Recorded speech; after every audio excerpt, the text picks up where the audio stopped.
สายใหม่สุดที่ฮักอ้ายเศร้าใจอ้ายน้อยใจ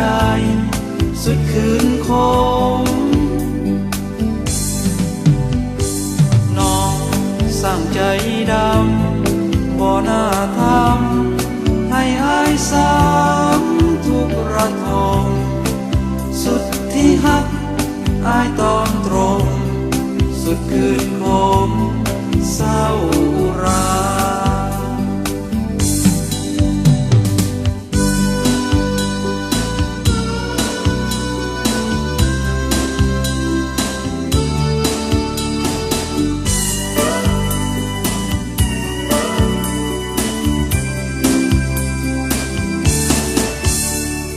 อ้ายบ่นึกฝันว่าจอมขวัญจะแปรผันลืมสัญญาถ้าบ่ฮักบ่เมตตาบอกอ้ายมาจะหลีกทางสิ้นสุดกันทีต่อแต่นี้จะหลีกหนี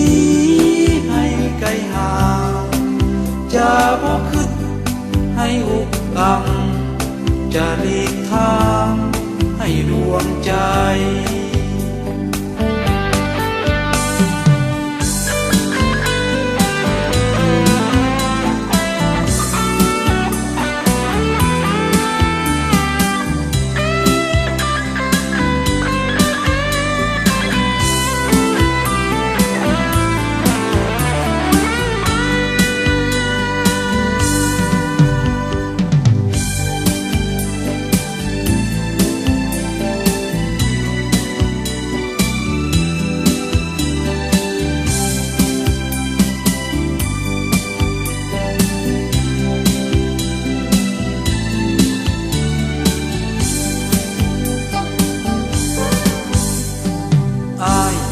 บ่นึกฝันว่าจอมขวัญจะแปรผันลืมสัญญา